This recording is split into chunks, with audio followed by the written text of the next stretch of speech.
Current affairs ജനുവരി 3, 2024.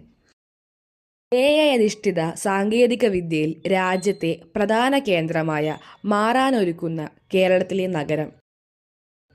ഉത്തരം കൊച്ചി. 2024 ജനുവരിയിൽ കേരളത്തിലെ ഏത് ജില്ലയിലാണ് ആദ്യമായി രഞ്ജി ട്രോഫി ക്രിക്കറ്റിന് വേദിയാകുന്നത്? ഉത്തരം ആലപ്പുഴ. ടെസ്റ്റ് ക്രിക്കറ്റിൽ ഒരേ ടീം സ്കോറിൽ ഏറ്റവും കൂടുതൽ ബാറ്റർമാർ പുറത്തായ റെക്കോർഡ് ഏത് രാജ്യത്തിന്? ഉത്തരം ഇന്ത്യ.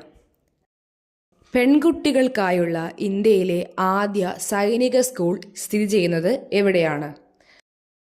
ഉത്തരം വൃന്ദാവൻ. മറ്റു സംസ്ഥാനങ്ങളിലെ ആളുകൾ കൃഷി ഹോർട്ടികൾച്ചർ ഭൂമി വാങ്ങുന്നത് അടുത്തിടെ തടഞ്ഞ സംസ്ഥാനം? ഉത്തരം ഉത്തരാഖണ്ഡ്.